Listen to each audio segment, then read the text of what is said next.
Hello everyone, Sean Walsh here. As you can see, I'm not prepared for this at all. I forgot to send Adam, the producer, a video, an introduction to this episode, and so I'm doing it last minute now, in my dressing gown, with my daughter who has a cough. Mildred's barking at someone outside. All right, Mildred, stop. So look, here is a best of Mildred, a best of compilation for the New Year's to give you some of the highlights from Class Clown, and just to give you a reminder of what it's about. Might be a nice introduction for any new listeners or new viewers. Remember to like and subscribe and all of that stuff, and we appreciate your support throughout the last I think it's like 6 months, so thank you so much. And we've got some great guests booked up for next year. I'm really excited about some of the guests I've known a long time. Some huge names, and I'm looking forward to chatting to them. So, stay tuned.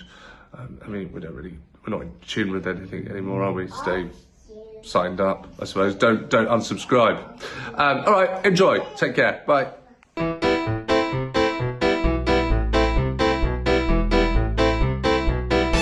Aristotle says. What? That's the show. Yeah, okay, go on. Aristotle says, give me a child until the age of 7 and I will show you the foundations of the man. Right. At 7 years of age, if Aristotle had seen you, would he know where we are going? Was it there? No. What? As in, like, what I ended up becoming? Yeah. No. That's clearly the question. Yeah, sure, okay. I mean, there's no other interpretation. Is there? No. I was quite, difficult to ask questions to. I would sort of often willfully misinterpret stuff. Really? Not enjoying how much you are not respecting the format of this show and what I'm trying to dig into. I think, well, the thing is, though, I'm 40 years older than 7, right? And so, like, I think even as an adult, I have changed quite a lot, even since becoming an adult. Yes. If you ask me what I think I was at 7, first of all, I think I was super needy and really, like, desperate. Right. That's nothing like a stand-up comedian. Well, yeah, comedians famously not needy. No, yeah, true. I mean, we're the ultimate narcissist, I suppose. But like, I was desperate for approval. At 7, what would at 7? And I'm genuinely interested. Yeah. At 7, what would approval be? Do you know? Like, if you can remember. Do you know when you're a kid?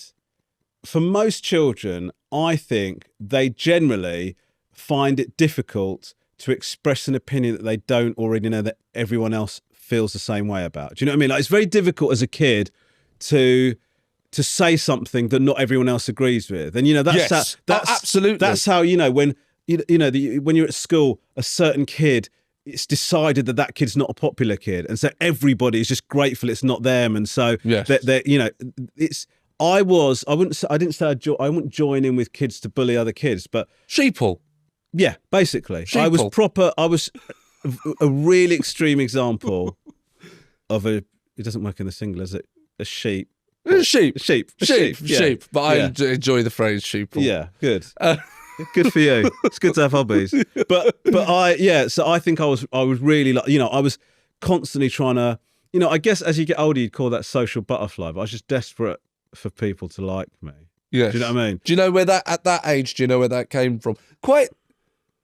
Do you think that's unusual, being 7 and having already this desperation to be liked at 7? It's quite unique, I think. I know we all want to be liked, but at 7, to say that you were desperate to be liked. Yeah, I mean, I didn't have... there wasn't an absence of people telling me they loved me at home, so it's not like I was craving something I wasn't getting in my house. But I was... I think I was quite... I think I was quite an ugly child, to be honest with you. I was massively overweight, funny eye, just sort of like a bit, I thought I was a bit shonky looking.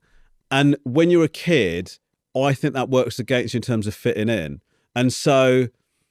Well, yeah. Yeah, and so I think I tried to compensate for that by being somebody that everyone liked. And I've got vivid memories of really ripping into myself for the amusement of others, like really going in 2-footed on how I looked and how I was. I get, the obvious thing is I'm doing that before anybody else does it to me. But but now you read like any review of my comedy, it's known for being self-deprecating. Do you know what I mean? Like often the subject of his own, that is almost identical. Do you know what I mean? That has been a long time coming. That comedic angle. Absolutely. Do you know what I mean? Yes.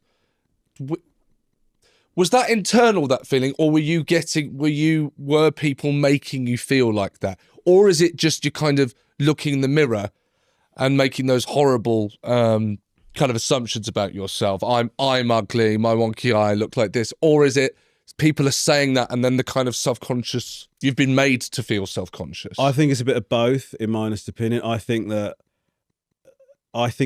I have always felt like that, and I don't know why. There is no reason, because that above and beyond how I actually looked, it wasn't like I was being told that at home. Like I really did have like a solid base of you're loved and we think you look great. It was really good. My parents did almost everything they're supposed to do in that regard. Yeah. But sometimes when I'm trying out, I know I keep bringing it to the present, but sometimes please do. But sometimes when I'm trying out material and I talk about how I really feel about myself, I can kill a gig because people don't like you talking that negatively about yourself. And to me, I'm being honest, and I think it's funny that I think I'm a piece of shit. Yes. But people are just like, you don't get a laugh, you get a, oh. And, where they just think it's horrible that somebody feels like that about themselves. So the reason I mention that is I think I just have always had that belief. And then if somebody says something even minor, that's just confirmation bias. And I'm like, yeah, of course you would say that because I'm a horrible, disgusting piece of shit. Yeah. Do you know what I mean? And so, not if you were working from a solid base of high self-esteem in that regard, somebody saying something like that, you'd almost push back. You'd almost go, mate, my shit don't stink. I don't care what you say. But I was the opposite, which is like, you are confirming what I suspected about myself. Do you remember any of the things that you would say about yourself as a child? Yeah, to get laughs. Yeah, it was just basically the theme was I'm fat and ugly. My God. And I would that would be like the sort of comedic well that I would repeatedly visit, and then you just keep doing that. But I don't know why. I don't know. But by the way, I would say like I laugh, but yeah. Actually, it is quite difficult to hear. It's a bit like you saying with the audience. I know. The audience when you go in. I actually think I've witnessed you go in too heavy on yourself. Yeah. And it being kind of confusing for the audience, and we don't want to watch people hate themselves that much. And there's a thin line. There's a thin line between it being funny and going, I look like this and my eyes like that, and then when an audience get a sense that, hang on, does he really hate himself? Is he genuinely unhappy? That's when it can be uncomfortable. And actually, every routine now that I've done that I've got now in a tour show that's self-deprecating, its origins lie in me making a work in progress room feel very awkward. Do you know what I mean? Before the edges have been knocked off by an audience. Yes. And actually, it's a note that you gave me really early on, where like I think I'd sort of done something similar, and you said I think you said something like, you don't look enough like that for you to talk about yourself like that. Yeah. It was something along those lines. But the truth is, actually, I've done a lot of reading about this sort of thing. And it's a form of narcissism. It is a form of ego. You assume it's an absence of ego. Yeah. But it isn't. It's actually an incredibly egotistical thing to engage in. Because what you're saying is everybody thinks I'm a piece of shit. Everybody hates me. Most people don't give a crap. It's the truth. Right. What you're thinking is, everybody has a negative opinion of me. That is as egotistical as thinking everyone's got a positive opinion of you. Do you know what I mean? The truth is, most people don't care about anyone apart from themselves. Do you know what I mean? Or to a degree, to a lesser great degree. So it is actually a form of narcissism. And there is something addictive. It's something sort of sexy about going, I hate myself. Oh my God, I'm such a terrible person. Yeah. Don't look at me. I'm awful. It's horrible. It's rank. You think you're being sort of modest, but it's just, oh my God, nobody likes me.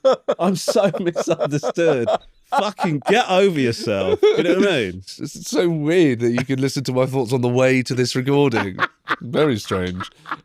Do you think that your love of comic books, harking back to then, had an influence on your work? I think that I have an absolutist moral code that comes from the Marvel comics that were written in the 60s and 70s by self-educated working class Jewish people who opposed fascism and 60s and 70s hippies on drugs.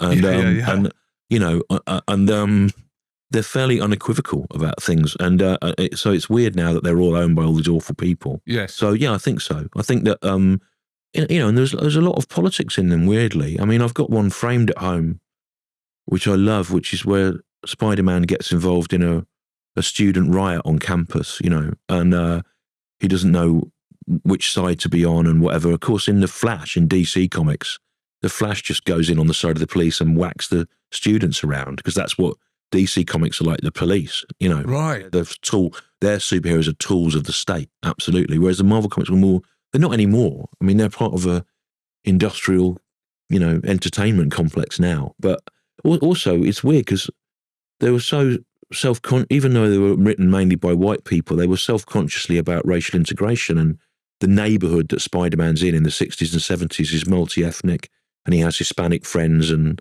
if he was real now, he would be fighting Trump's ICE agents. Right. You know, he would be yes. in the street. If he was, and that's the interesting thing, is that in the 70s, when Nixon was corrupt in the White House, Captain America hung up his shield and became Nomad, the man without a country, until Nixon had gone.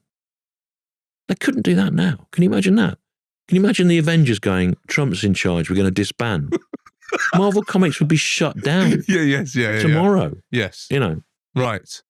Do you think that, because the stereotype, of course, of children with comic books is there's almost something lonesome. Oh, yeah. I love the loneliness of it. Yeah. Yeah. But it's very young, you know, that's very young were you aware of, you love the loneliness now, retrospectively, were you aware as a child that you would kind of, like you said about finding this kind of multiverse? Yeah. This was somewhere where you could go. Yeah, absolutely. And then after that, it was music. And then sort of weirdly comedy as well. Even though when you're on the circuit, which I'm really not anymore, one of the great things about it is night after night, you see different people and you get on with most of them. Yeah. And but it's also, you don't have to join in with society. You know, I mean, one of the things I resent about what's happening to artists is that we now are supposed to be self-marketing and have TikToks and things like that and go on podcasts. And I didn't become a comedian to have to join in with the world. And that's why I don't do any of it. Yeah, I didn't become a comedian to have to promote myself or talk to people I didn't want to or whatever, you know. I think, do you think you're lucky that you're before that? There's no way I wouldn't be a comedian today. I wouldn't be a comedian because of the obligations for self-promotion. And also, I'd be so disgusted by all these people doing the Saudi Arabia Comedy Festival, for example, that it wouldn't be a career. It wouldn't be a world that I'd want to be a part of. It would just seem to me as shit as the racist comedy of the 70s looked to me when I was a teenager. It's not a thing I'd want a part of. I wouldn't want to be anything to do with it. I'm really glad that I got into it and I've had the best out of it and loved it before it turned into the sour load of shit it is today. Yeah. Generally speaking, you know, the presumption is on an estate in Liverpool, you're not going to be getting a lot of people that are going to go on to higher education. You've been given this gift of being incredibly good at maths, which is in the where you've grown up is slightly, you know, is unique anyway. Yeah. And then particularly on an estate. Yeah. And you've got this self-belief, which is remarkable. And I've witnessed from when you started comedy to now, I've watched this belief give rise to you. You know, it's been incredible. Where does that come from? It's still remarkable that with everything that you've described, your mother, her alcoholism, the medication.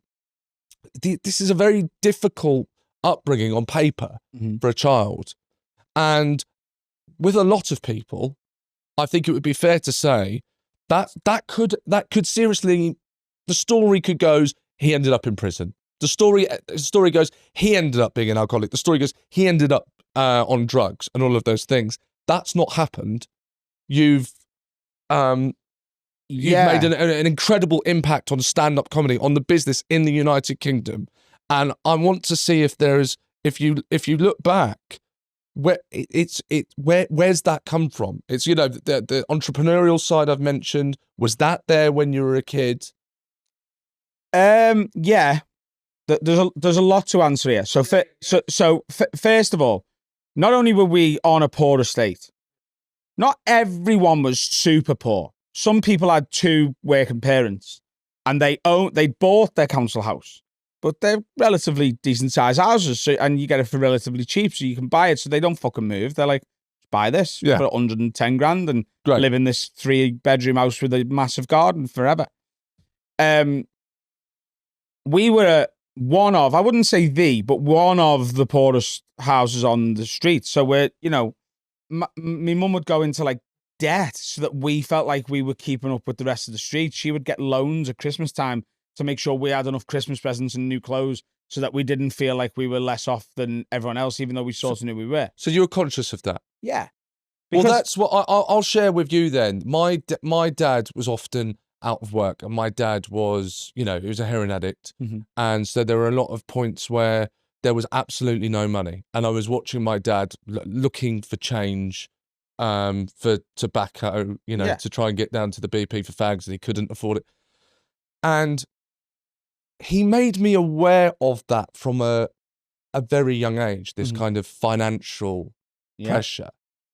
And do you think that at that age, when you're young, you're being made aware of this reality and that your family is trying to keep up with the people around you? Absolutely. And to the point where, there's a loan company called Provident, and it's sort of scoutified to Provi. So like that you would get like a £200 loan off them, and you would pay back £20 a week for like 14 weeks. So you end up giving 280 back. Right. But the man would knock at your door. He would knock at the door and say, "Is your dad in?" Like, and your dad would come and give him his 20 quid and he'd go away for the week. And but sometimes we'd be told to go and hide in the kitchen. Wow. And pretend we're not in. Wow. And they'd pay double the week after or whatever, or extend it by another week. And I think what that did to me, and there's a lot to unpack from what you said before, and I'd like to get to all of it, but what that did for me is made me go, I'm just going to have to outwork everyone else. Great. Like, I think that's the attitude it gave me. It wasn't like, I'm always going to have less than everyone. It's like, I'm just going to have to work harder than everyone. Wow. To get ahead of them or to even match them. Like, if I'm going to, if someone's starting here and I'm here, we can both get there. I just have to run a bit quicker and start a bit earlier, sort of thing. I'm laughing, by the way, because it fills me with genuine joy, because what you're describing is the Adam Rowe that I have met as a young stand-up comedian to the Adam Rowe now, and now we're finding where that comes from as a child. It's amazing. So the first way I started doing that was I got 2 paper rounds. Right. And I would sell sweets on the yard at school. So I would buy a multi-pack of 12 discos for £1.50. And I would sell them. So you get 12 packs of discos for £1.50. And I would sell them for 50p a bag. Yeah. So I'd make £4.50 profit on a multi-pack of discos. And then I would get 8 Lucasades for £3, and they were £1 each. So I'd make a £5 on them. Yeah. And then I'd get 7 like Dairy Milks or Galaxies for like whatever, and I'd make that. I was making exactly, I remember this, £14.50 a day profit. So I'm making £72.50 a week. profit from sweets on the yard at school, which Right. at 13 is a lot. Yeah. And then yeah. I'm getting £20-ish from each paper round. Yeah. So that's over 100. So now the maths is kicking in. And Right, I see then it. on top of the paper round, Yes. yeah, I've seen you do your bit about LimeWire. Remember Yeah, LimeWire? yeah, of course. I So got a downloading, computer. streaming, downloading music for the first time, really. Yeah. Yeah. But I would download full albums and burn them onto CDs and sell the CDs. But I would sell and DVDs. So I'd get like a pirate copy of a DVD and I would make 10 copies of that and then sell them. But I would sell them to the people I delivered the paper to.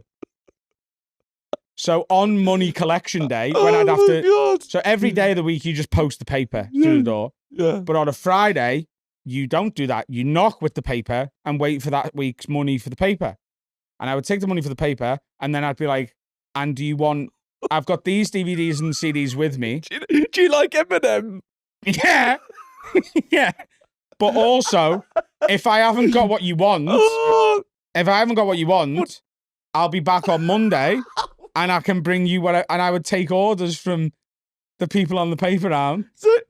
And it was £3 for a CD, £2 for a fiver, £5 for a film. And with the £3 or £2 for a fiver, I would also, that was for a specific album. Yeah. Or like a Now That's What I Call Music 13 or whatever. But I said, if you want any 10 songs, Okay. I'll make you that mixtape for a fiver as well. Okay. So give me a list of 10 songs, I'll go and make it. Right. So yeah. So you were an entrepreneur, definitely, when you were younger. You look at Bob Mortimer, Vic Reason, Bob Mortimer. Look at Harry Hill, right? Harry Hill, when he was doing TV Burp, was the most mainstream comedian in the country, right? Yes. He was the big... Kids loved what he was. Hadn't changed what he's doing. Matt and Dave doing their stuff. When they were doing Little Britain, they were the biggest comedians in the country. It's that thing. Look at Bob Mortimer now, right? Bob's doing exactly what he's done since he was in a pub in Southeast London, right? Yes. But what happens is that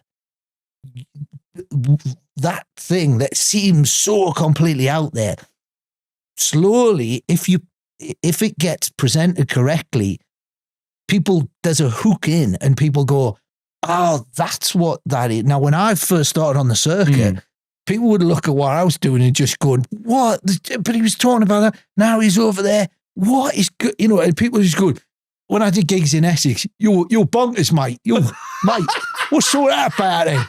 What's all that about? He's bonkers, mate. Hey, look at this. Oh, come and have a look. What's he playing at? What is that about? Do you know? That's what it was. And then weirdly, over the last 2 years, I think, or 2 or 3 years, as sort of neurodiversity, the ADHD thing has become like, one, people are prepared to go, oh, actually, I think like this. This is the way, this is how I experience the world. But also, everybody knows at least 30 people who have all been diagnosed. Yes, yeah. And therefore, it's that thing of like, even if they don't understand it, there used to be that thing, especially in the 90s. Do you remember? Everyone was bonkers, right? Yeah, you know what I mean? It was that thing of yeah. like there was this. This was a thing, right? And it was this. Do you remember? Like in the sort of 80s and 90s, this.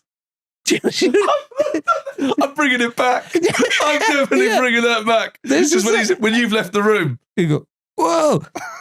And it was a sort of thing where, like, I think Noel Edmonds is a classic. No, it was all those DJs. It was Dave Lee Travis, Noel Edmonds, all of those guys be on Saturday Night TV, and it was like, you know, if you'd see that thing of, you know, they'd be out and about, you know, if they'd be out in the street, or like children in need, you know, and they'd go, so we've got Mike here, and Mike, you've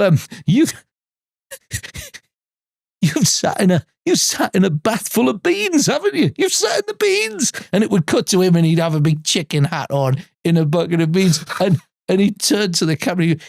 You've raised over 120 pounds, and he'd turn to the cameras and go, "He's bonkers. He's bonkers." Do you know what I mean?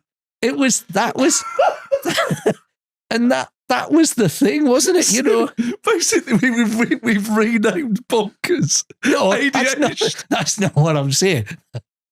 Imagine That'd be a great sketch though. If you went for a diagnosis, just like go to a therapist and just go, so I'm experiencing these mental health troubles. You go, you're bonkers, mate.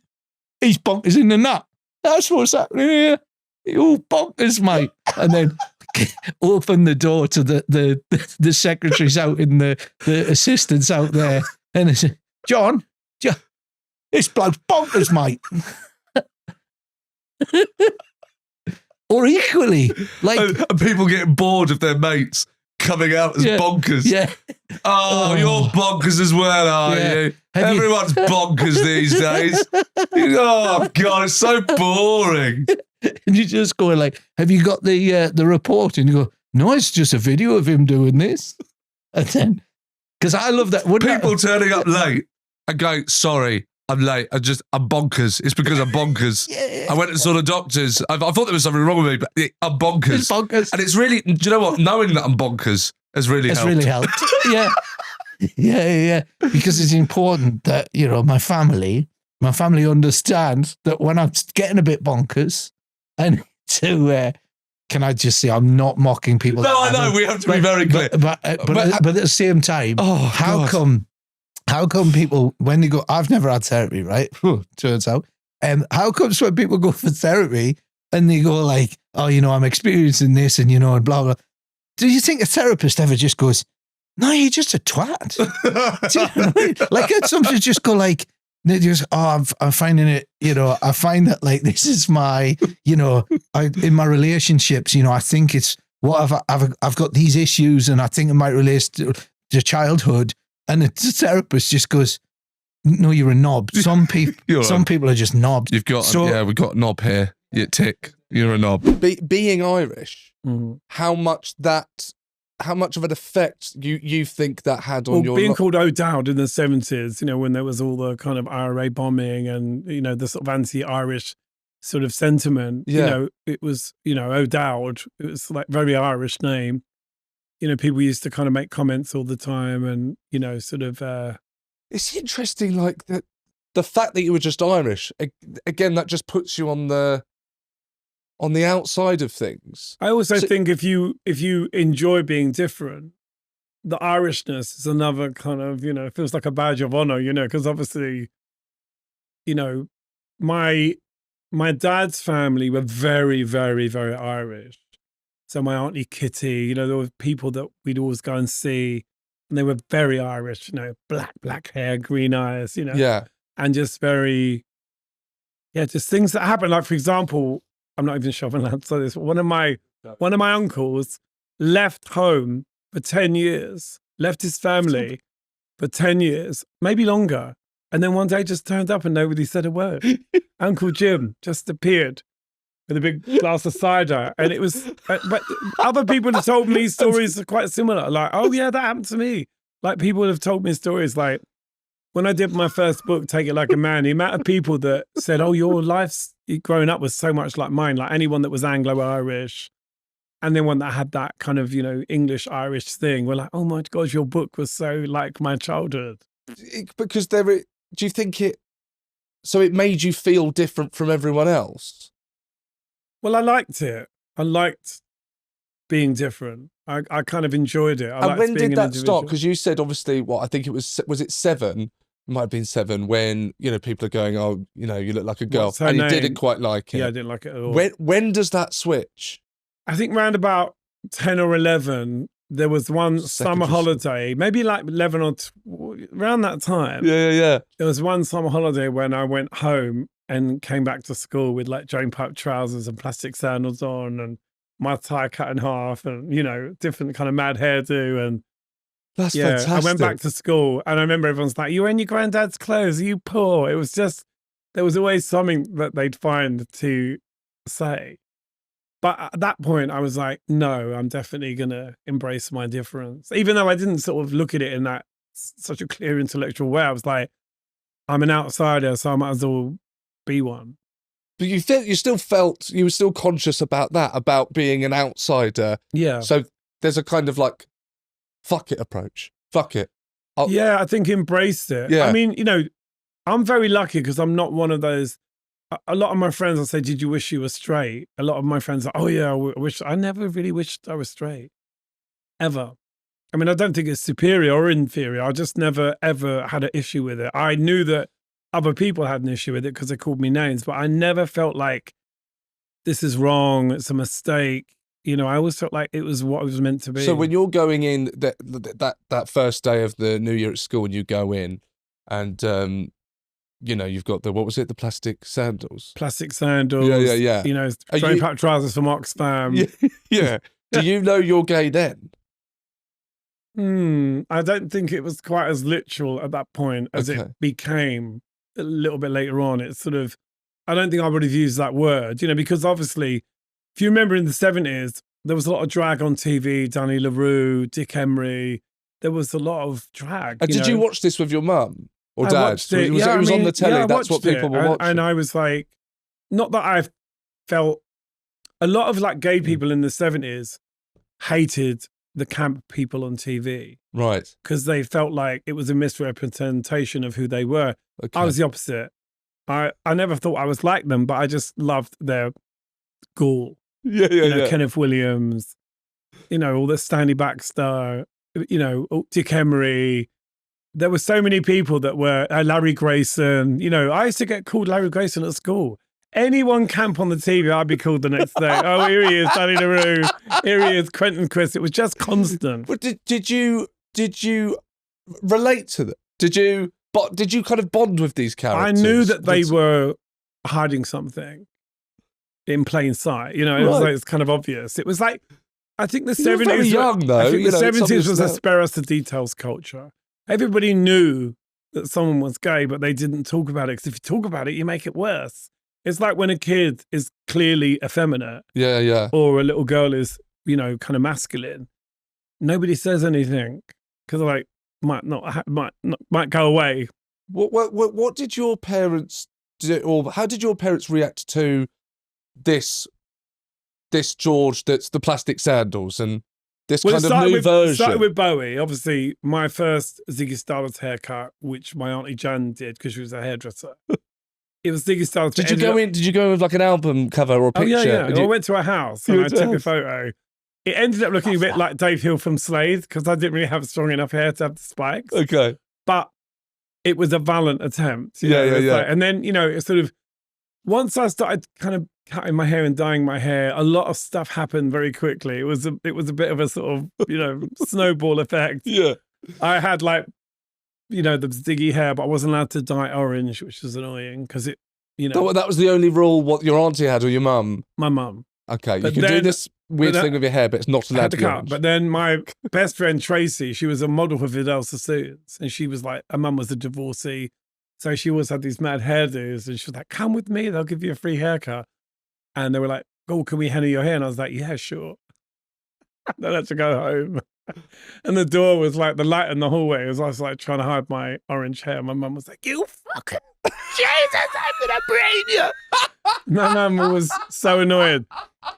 She was very annoyed. And then I bleached it white. I remember she came in from work. When I got expelled, I thought, like, I bleached my hair now. Hang on a second. You can't just throw away when I got expelled. We got to pause. I spent a year trying everything I could to get expelled. I was like, I don't know. I just thought. How old are you now? Like, maybe 11. I think we started with this, with me going, "Were you a class clown?" And you going, and then it comes to you going, "Yeah, for a year I tried to get expelled from school." I think you used to go to school. That was one of the things. I used to go and sit in a tree in the woods. Talking about you used to go and sit in a tree. Yeah. What? Well, okay. The whole day. What? Sneaking out for fish and chips at lunchtime if I could, but just sit in the tree. You have to explain this. Well, I've never heard about this. Oxley's Wood, across the road from where we lived. If I didn't want to go to school, I just go in the woods, find somewhere to like go in and sit somewhere. You know, spend the whole day there Alone. Yeah. Well, sometimes with mates, if somebody was, you know, my friend Tracy Carter, she was a big bunker offer. We used to go and bunk off together and go to a house sometimes. There were some people you could go to the house because the parents worked. So when you were alone, what were you? Is it because you weren't you? You said you've had friends. I didn't want to go to school. That was the thing. I didn't want to go to school. It was boring. You were being bullied. Bullied, boring. just horrible. It was I actually horrible. said in my book, this is my actual words were, Yeah. the school was like a backstreet abortion. It happened and I wish it never did. I hated it. Wow. It was that bad. We got caned. We got slippers. We used to have corporal punishment at my school. So, What were you getting caned for? everything. Talking back. Talking back, being late. So you were quite naughty. You not weren't wearing the obedient. right uniform. Right. Coming in platform shoes. Having like flares of all like dirt and mud around them because they were so long. Because I've been to a Who concert and decided I'd just wear them to school, just flaunting the rules. That's what they call it. Yeah. Okay, what you got cast as the jester, but from the impression you've given me, you're this anxious, quiet child. Yeah, so how's that happen? In the penultimate It year sounds of like a primary. terrible casting agent. Yeah, but I could sort of Or a really good one, perform. actually. I've never had performance anxiety, really. I don't really get nervous before performing on stage. It's everything else. It's the real world. It's everything else. I'm anxious all the time, and then I go on stage and I can relax for 60 minutes, and then I think of everyone I've spoken to so far, I would say, from everything you've said, this is the most I have in common with. You can just relax. All your answers. You just, thank God. Thank God they're all going to shut up, and I get... All right, I'd like to rescind what I just said. I don't have that bit. So hang on. You're anxious. So quiet, 9, 10 years old, I'm where's- taking like months off of school. What? With panic attacks, and I'm sat in... Sorry, that's so young, my friend. I'm sat in a different room What? doing worksheets while everybody else is like in the lesson, and I have to go in through a different entrance to the school. I can't deal with the sort of crowd of the whole school walking in through the front door, so I have to go in through the back door and then sit in this separate room and work away. And I would just have meltdowns and leave and run away. I punched my primary school principal because I was trying to run home. You punched your primary school principal. So Yeah. when I said, Vittorio... That's not naughty though. She was trying to stop me from running away. And I was No. like, take that, Mrs. McCacken. No, okay. So that's quite naughty. I'd say punching But it's not like your headmaster is quite naughty. It's not mischievous. No. It was a blind panic, I would say it's against the rules. Technically, it is against the rules to punch your principal. Right. Do we know what that was about, if you don't mind me asking? So I went away to like a residential music course when I was about 9, and that's the first time I had real sort of separation anxiety, panic attacks about being away from home? from home. I'm away from like my mum and dad. All right. So that was probably 9 years old, and then that bled into school at 9 years old. The only other thing I remember is my first day of primary school, really not wanting to go, but I think that's very common. Yeah. The panic attacks. When did they kind of come to an end? So, Or how did you at least how did you deal with it? what was my mum really threw the kitchen sink at it, and I've only started asking her about it recently in hindsight and be like, what was it like to have such an anxious child? So we went to the hospital essentially for therapy weekly. A lovely lady called Shirley, who was from Derry, and she was a Liverpool fan. Big shout out to Shirley. Shout out to Shirley. It'd be great to chat to Shirley again. I'm sort of fascinated to see what my medical records look like, because when you're a child in therapy, you're spoken to in very sanitized language. Yeah. They would refer to what I now see as panic attacks or anxiety attacks. They would go, and what does it feel like when you have a wobble? Yeah. And what does it feel like when you have this, that, and the other? So I don't know. I'd like them to bring back more. Yes, yeah. Be a lot more Back the comforting. wobble. So did that, but then also was doing my mum took me to art therapy, where they would just give you a different medium every time, and you would just draw, or you'd mold clay or do whatever and just try and represent your feelings or your thoughts or whatever. And then Did you like that? no, not at all. It was just I'm surprised actually. Sorry, I thought you would have done. I was sort of thought just you would being have taken your wheeled mind off around. and put it. I was just being wheeled around places, and it was just something's not working. I remember being very angry every time we went to the hospital, because there's a sign that says the Royal Victoria Hospital for sick children, and I kept saying to my mum, I'm not sick, because my understanding of sick was, sick. Yeah. But I just think, I'm not sick. Why am I here? I'm not sick. I'm just terrified all the time. Yeah, of course. And she took me to crystal therapy. This woman like waved like crystals on all my chakras, waving the things around. Any good? No.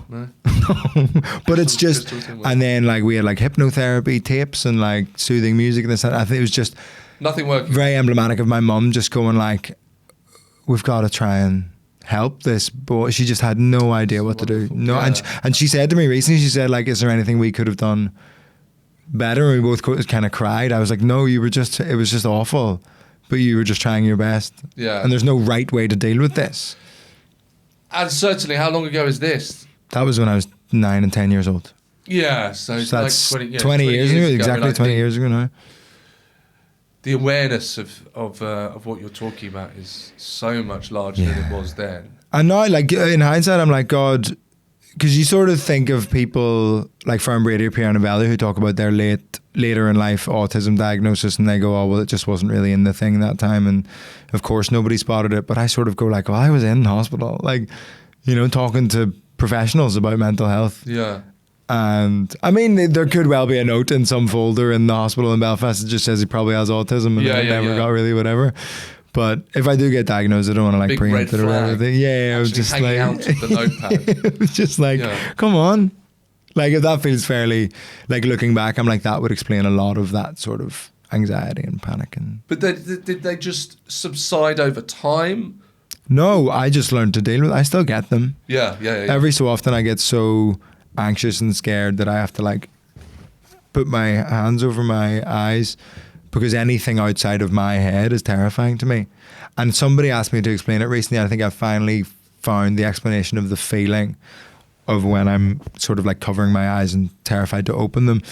Is it's like, imagine you've fallen onto the train tracks and you see the train coming down the tunnel. Yeah. That's the feeling. But there's no train. Yes. It's just complete fuck. And I don't know, and you don't know why that is, but I can catch them very early now and I can sort of dismantle them a little bit. And I think I got very good at that, almost too good at that, where I'm working on being less emotionally detached. But to me, being emotional is very scary Yeah. because I know the bottom end of that cliff of me completely losing control of my emotions and my anxiety. So I'm quite cold and maybe clinical sometimes and less emotional than I have been. And it takes me a very long time to access my emotions, but I'd sort of rather that than be at the coalface of it again.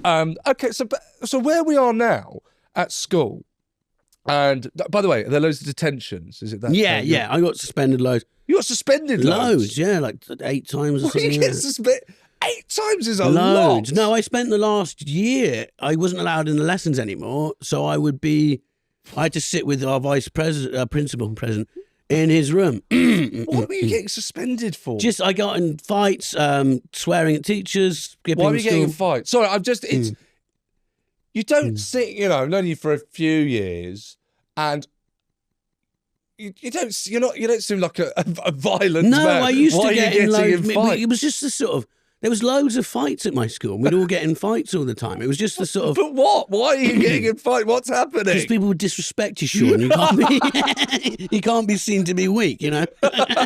No, it's because it was a weird.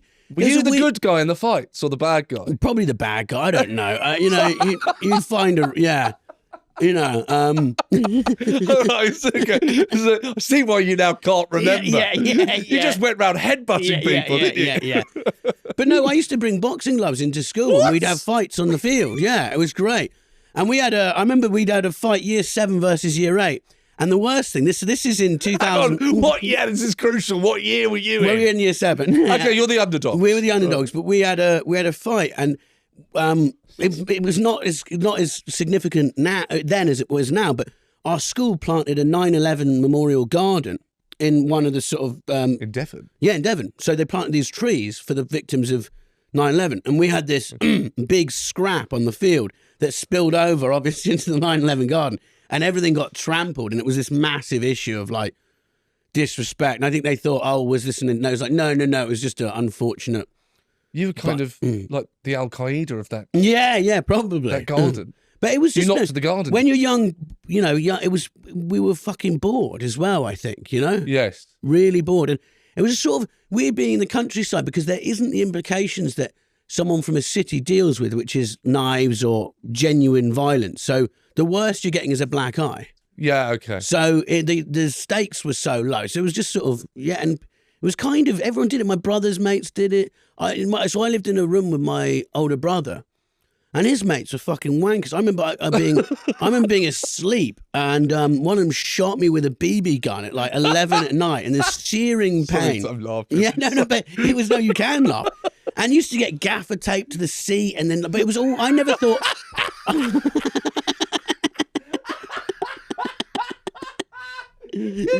Yeah, all the time. I remember. Do you remember birthday beats? Did you have that? What, did you just get punched On your because it was your birthday? you get battered on the bus. I remember paying this guy Will Willett £2.50 not to fucking hit me on my birthday. It was unbelievable. But it sounds like when at the time and I still don't think of it as traumatic. I just went, that was just the culture of the day. But then we were, me and my mates were sort of would like that with other people. It was just a sort of weird. It was what was known as toxic masculinity. Which brings us full circle. Yes, here we Stay are. toxic. Yeah. Thank you. It's been Red Richardson. Goodbye. Exactly. So I got a job selling watches, Rolex watches, on Bond Street in a jeweler's sales, which I was great at, selling watches to posh people. So all right. So was there a kind of part of performing in that? Yeah, I loved being it. a salesman. Loved it. I was great at it. Being a comedian is learnt a lot. There's amazing. an aspect there. And I start falling in love, get dumped by my first girlfriend. I start falling in love with a girl from work. And we're just at the stage of hand holding and kissing. And she said to me, look, I've got to tell you something. I've only recently split up with my ex who I knew about, who happened to be of Caribbean heritage. And she went, I've missed my period and I don't know if I'm pregnant. And I was like, fucking hell, that's heavy. I really like this girl. So that night I went home to my mum. I was like, what do I do? I've started seeing this girl. I really like her. We haven't slept together, but we've kissed. And she's told me this. My mum, sorry if you're watching, mum, went straight to my old man. And my old man said, I will not have her in the house. She will not enter she's white, this girl. She will not enter my property. And I was like, but Dad, I'm paying you 150 quid a month keep to live in this house out of my fucking 500 quid a month I was earning or whatever. I should be allowed to at least have a cup of tea in the garden with someone who I'm friends. You fucking ain't paid for shit. This is my fucking house. I make the rules. So I said, do you know what I'm going to do? I'm going to move out today. And I went upstairs, packed my bag, took it with me to work, and went home from work to my nan's, the mental alcoholic Joyce, that night across the park. I moved in at my nan's when I was 19 into a proper council flat across the park, and that's where I lived. Now, my nan, who obviously was a nightmare mum to my mum and my aunties and uncles, was exactly what I fucking needed at that point, because she said, any rule you've been taught, fuck it. Now, I've been taught the rules. You're a chav and you should amount to nothing. That's the rule I thought that I had to follow. Yeah. So I thought, well, what if I fucked that rule off? So something's starting to bubble. My nan, I've never met anyone like her in my life. She's the only person who spoke back to my dad. I got dumped by that girl who I'd moved out over. Yeah. And I was crying on the floor, crying. Oh, I love her. Yeah. And my nan, I couldn't even skin up. I was that upset. And my nan put my dinner down. And most nans would give you a cuddle. And she looked at me. And I still use this phrase to the day. She looked at me and she went, laugh and the world laughs with you. Cry and you're a cunt. Now get up. Fuck her dirty knickers. That's the next thing she said. Fuck her dirty knickers. Right? So I sound like a really angry Michael Caine. It was fucking unreal. I was like, she's right. You can choose to laugh about it. I was living in a box room. There wasn't even room for a wardrobe. I had sticky hooks on the wall for my clothes that I got from the co-op because there was no room. There was just room for a single bed. My nan had disability toilet and disability bath. So I literally had to be lowered into the bath. There's no shower. I had to be lowered on a cripple lift, as my nan called it. Take the cripple lift, boy, have a bath. Best cooking I've ever had. My nan, I don't know if our mums and aunties know this, but my nan used to get the weed. There's weed in the drug cup, love. That's what I used to come home like some fucked up Walton's remix. You're eating the drug cup, shepherd's pie. I'll be 10 minutes. So oh my god, this is like me as a teenager. This is my dream. It's as fucking a unreal. 15-year-old. So now, no going out. No hanging out, dangerous play. All my friends had a safe place to come. Right. We all watched telly. Nana Joyce's. We didn't drink. We smoked. No one was ever hurt. No fights. No one ever went to hospital. No one overdosed on anything because it fucking was just harmless bit of green, proper grandad Jamaican weed. None of us smoked. Sounds like Joyce was growing it herself. We had a Might rental. have been a bit of a dealer. Because she was obviously an alcoholic. She was fucked, so she would smoke weed, and we had to put £1 in the telly to watch it. Literally had to put money in the rental telly and it would cut off. So many funny things. My nan obviously was a bad alcoholic, so she would go to bed about 6 p.m.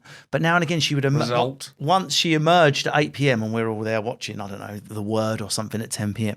And she came out and went in a circle. I had 6 friends over. You're a cunt, you're a cunt, you're a cunt, you're a cunt, and then to me, and you're the biggest cunt, and went back to bed.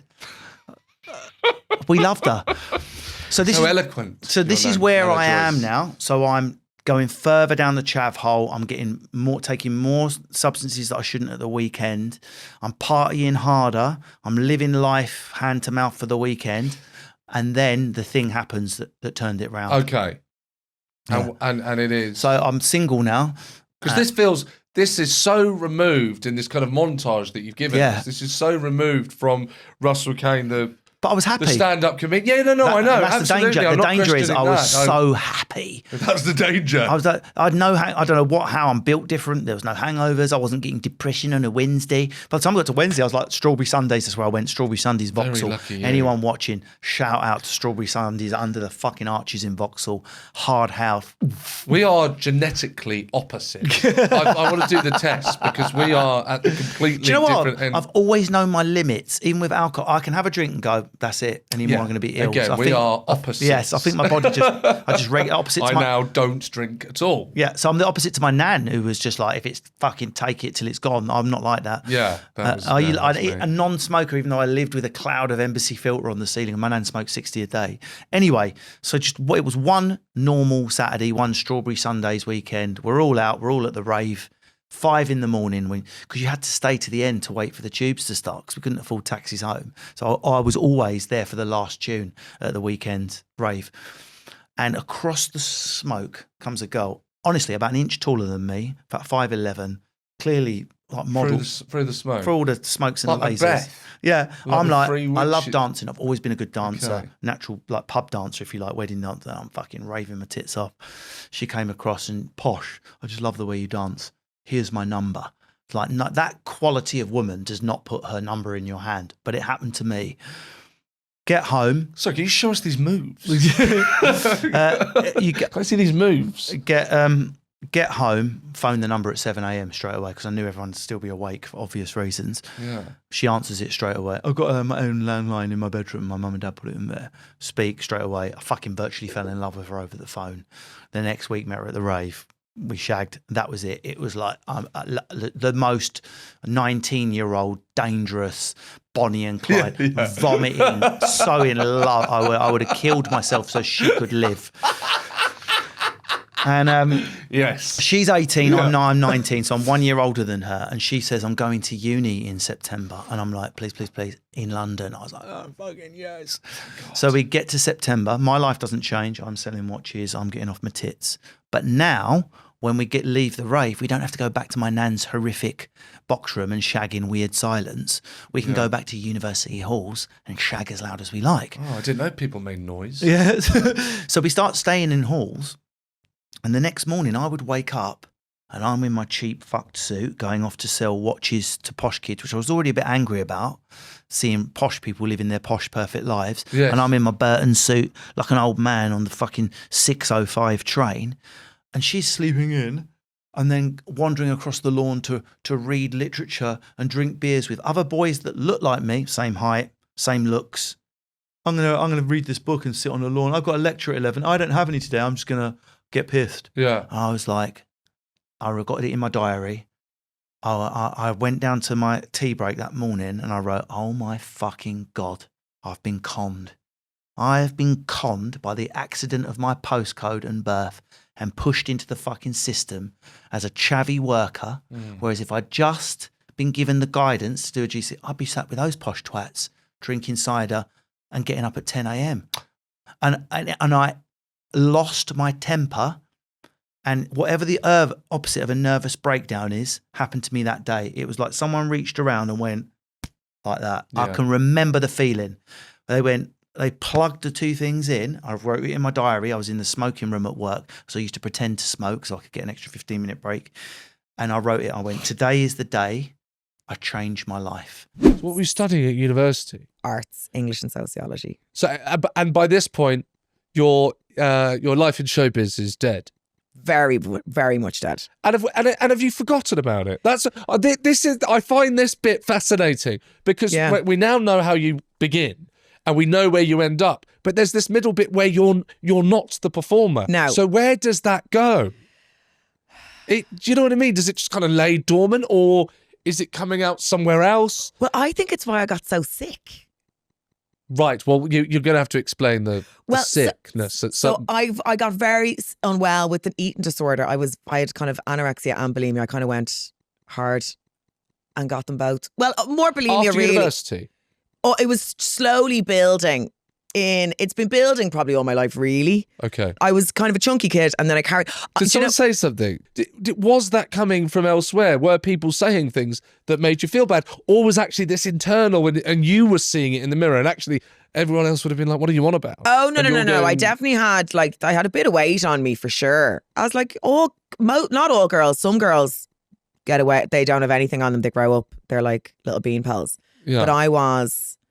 Like not even curvy, my God. But it was the 90s. It was like heroin chic, Kate Moss, crack dens, size zero, Juicy Couture, Paris Hilton. Nothing tastes as good as being skinny fit. Yes. I was growing up when all that was happening. So that has a huge implant on you. Wow. Imprint on you even. And also I was an adopted kid with a bit of weight on me. I mean, come on. I just decided myself. Yeah. But that's, by the way, that is what it sounds like. Yeah. And but it does sound like you've just said, which is horrible. It is that actually it was a culture that made you feel like that, as opposed to being bullied. There's also a little when I met some of my birth family, it's actually there was a lot of it there. Oh, okay. Which I thought was interesting. Yes. So I think there's a little. I'm a quite compulsive person, and I think I've inherited that. And right. I think I was a ticking time bomb. I don't think I was ever going to get out without having some stint. Yeah. With an eating disorder. Yeah. But then I think in hindsight and having done the therapy and all that jazz, that the performing was gone. That was gone. That was because I was never going to be able to do that on my own. I never would have had I had no training as an actor anymore. I was never going to do stand up. That was not my radar. So what was I going to do? Spoken word? No. There's no comedy at this point. No. Parents don't watch it at home. No.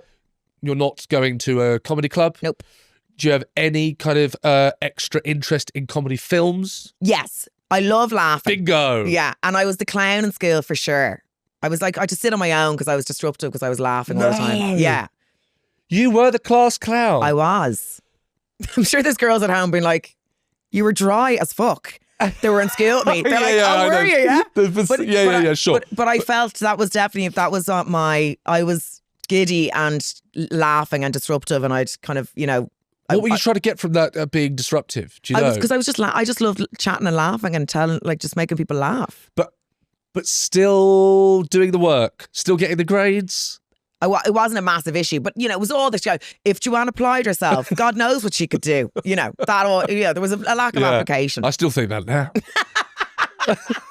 So do I. Isn't that what's so sad? I do as well. Oh God. No, and being a class clown then was what? So what we're talking? Talking too much? There was a lot of laughing. I remember, God loved them. I used to have a very weak pelvic floor, which I have since worked on. If you're thinking now about my pelvic, I've had it worked on. Okay. But I used to wet myself all the time laughing in school. So I'd be constantly going around smelling the piss on my uniform. because I'd have wet myself in double German again. And I'd be down in the locker room and they'd be like, no, they'd see me come and they're like, you're not having my jumper, because I'd need people's jumpers to wrap around my waist because I'd have like leaked through my own. So that was what I was doing. Okay. Right. And those are detentions. All that but stuff. Not, I'm going to hazard a guess, not suspended. No, well, no, but when I went to, there was never a serious suspension, but then it's a kind of, I left and went to France for a while. What? Yeah, I went to school in France for a while, and then the school. Sorry, why did you go to France? To learn French. Bonjour. You did? Oh, this is your choice. Well, no, my mum sent me over. She sent you to France. Is that not a thing in England where you kind of do a little? Well, there's pupils can do exchanges. Yeah, we just didn't exchange anyone. We just didn't take anyone back. We just rinsed all their resources. They all went, we're not going. They can come here, but we're not going there. Yeah, we're not going back with her. So I went to school in France for a while. Again, I'm going. Sorry, I'm getting tired of asking this. I apologise, but how old are we here? 15. 15, you went to France? 15 when I went, 16 when I came back. And then I had to go to a different school. And no one's clear on why that happened. But I'm pretty sure the understanding was none of the honours teachers would take me anymore. The top set teachers were like, we're not taking her anymore. Oh, so sure. I was going to have to go down. And my mum was like, you're not going down because of you can't do the classes. You're going down because you're pissing off the teachers. Yes. So she was like, you're going to do honours. So she moved to school. Right. Which is an amazing bit of parenting. Oh yeah, she's a machine. That's amazing. So I went to college. Yes. And then I went and I did a master's in public relations. Masters? That's impressive. I can't say PR over here because everyone's like PR, whatever. PR. The English or I did PR. I was a publicist. Right. And then why? Just out of because I could write. Someone told me I wanted to write. Where did this want of writing come from? Where did this ability to write stem from? You don't know? No. So were you reading a lot as a kid? Yeah, I read a lot as a kid. Parents encouraged that, forced that on you? No, I think I really liked reading. But like as a kid, I'm so glad that we had that. Like now I don't know if they have it as much because they have so much other stuff to do. I mean, I wasn't phones, smartphones, and iPads, all that jazz. Yeah, so we had to read. I sound like a Victorian child. Well, hang on. Well, I have to kind of argue that because you didn't have to read. You could have found lots of other things to do that weren't reading. I think I think whatever I arrived with certain bits. There's like the nature versus nurture debate, and there were certain bits that I arrived with in my brain already. Yes, and reading and writing, I think, was one of them. Great. Yeah. Okay. Right. So now, so you're using that now to go and do a master's in PR. Yeah, because I didn't have the confidence. I wanted to do journalism. That's so fun. Yeah, it's and almost said, like you're. Yeah. It sounds again like that thing of not going up for the lead. I was, doesn't it? It kind of mirrors that. Totally. You want to do that, but no, I don't want to lose that, so I'll stand behind the star. If anyone told me to do anything, I would have done it. So I did. So I was like, I want to do journalism, and then there was a girl that I was in college with. I wanted to do a master's in journalism, and she said, oh, yeah, it's a really tough job, journalism. My parents are journalists, so you have to sell your granny for a story. So I bottled it, and then I was going to do that conversation. Yeah, this is that how one conversation made you decide against doing that. Yeah. Well, do you know what? It's 20 years ago, so maybe there was more to it. But at the time, yeah. And then I was going to do a doctorate in sociology, so I was going to go into academia. And then because I was offered this because I sound like I'm fucking showing off now, but I'm just explaining what happened. So I came first in my degree in sociology. So when you come first in your degree, they give you a scholarship you can skip the masters and go and do a doctorate. So I was offered that. And because I was didn't know what the fuck I was doing, I was like, oh, I'll do that. I'll go into academia. And then my friend Anya was like, you'll what? She's like, you'd hate it. So I was like, so then I just dropped that then. I was like, okay, I won't do that. Anything anyone told me to do or not do, I just did it or didn't do it. It was crazy. Wow. That's why I ended up in stand-up. That comedian told me you should do stand-up, so I did it. Yes. Don't tell me to do anything. I'm worried. Or do. Well, but it's remarkable because why that's remarkable, even like with how you've described kind of your childhood or your life, I suppose, up to this point, plus your act, as it were, which I, forcefully made you describe, that there's a clumsiness to it all. It's almost like you've kind of fell up the stairs. You've somehow managed to fall up them. So lucky. And then end up, to get a first in a degree, that's not, nothing. No, it's not nothing. I think I didn't know what I wanted to do. But I knew I was capable of something, but I just didn't know what it was. I think the word is, it's exceptional. You might not want to say it, but to go, right, I don't know what I want to do. I don't really have a clue. My friend said I should do that, and my friend said I should do that bit of that. And then so you go, all right, so I'll do it. And then bang, you get a first. Easily led. You're easily led, but then you still have the ability. I think I was panicking because I was like, I knew that I was very determined, and I knew I wanted to be successful. I wanted to succeed at something. I wanted to be really good at something. Well, you've not mentioned that. So that's. Oh yeah. There's that desire, that need. It feels like a necessity to be the best at something. Totally. Wow. That's why I'm so shit at maths, because I realised from day one I wasn't going to excel at maths. I wasn't going to be really good at maths. So I went, well, fuck this then. And I just tapped out. Yeah. I was like, no. I'm not interested in if I'm not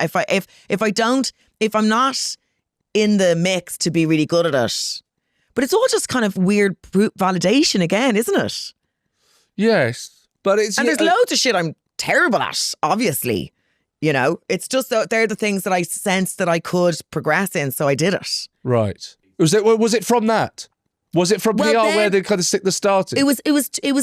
I was circling the plug hole very gently for a very long time. I was functioning away, tipping away. It was just, as far as I was concerned, it was just a coping mechanism. Blah blah blah. I had a lid on it, as it were. I would dabble. I think I would say I was dabbling with an eating disorder. I was kind of playing with an eating disorder. I wasn't like committed to it. Then when I was in PR, I was working as a publicist. It was just getting worse and worse. And that's what I think. Was there something about that world that was doing it? It's very pressurized. Yeah. And I wonder now, I mean, I could be talking out my art. I just wonder, was it that I wasn't doing something more creative? And then I ended up going, I left the job I was in. I went to work for a mental health charity because I thought maybe it's a sense of purpose that I'm missing. Maybe that's the problem. So you did try and kind of fix this yourself. And you thought going to work in a mental health charity would fix my mental health. Right. Funnily enough. Right. It made it worse. And it got worse. Of course it did. Yeah. And then I just completely lost my mind. So then I had to leave my job and my apartment and move home. Wow. Like even when I came out about it, because I lied about it for so long that when I finally admitted I had one, I wouldn't shut the fuck up about it. Did more one woman shows. Yeah.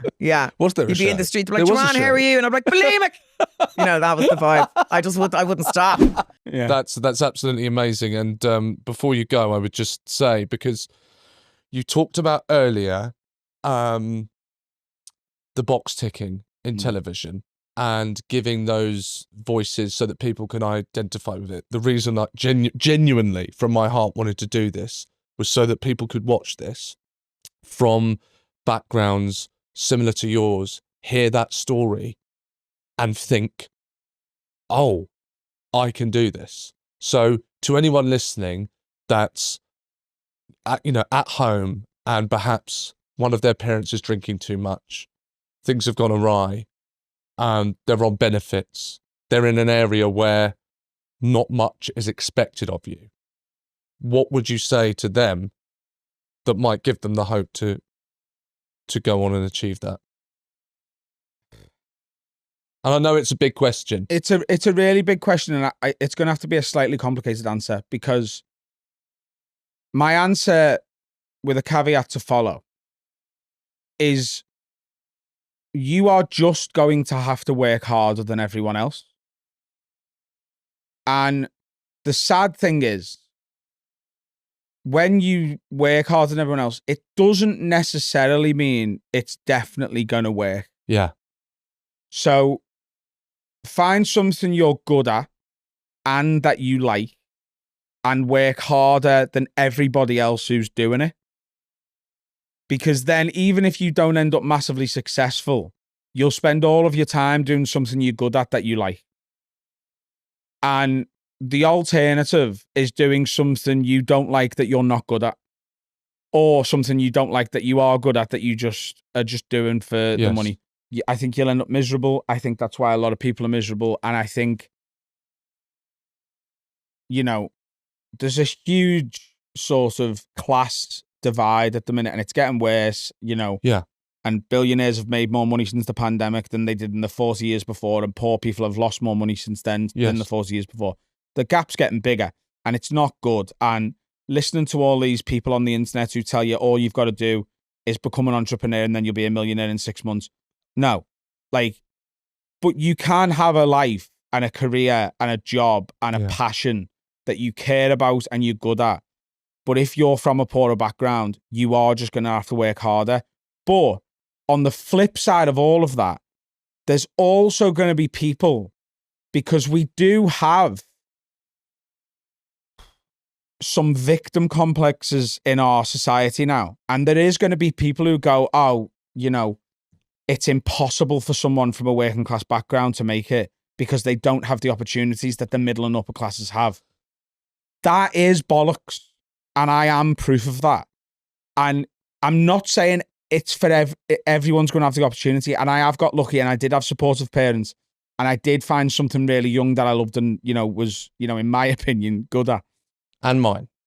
But you don't let people tell you, oh, you're from there, so you can't do it. And you should just get a safe job and like, because you can.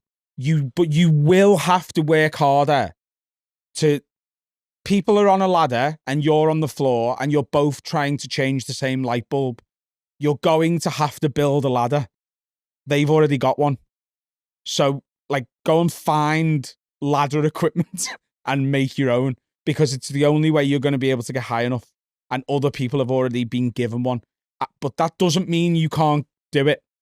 You just have to be more resourceful and determined. And you mentioned earlier having like self-belief. It's not even self-belief. It's necessity. It's not like I believe I can do this. It's I've got to. Yeah. I've got to, or it won't work. That is brilliant.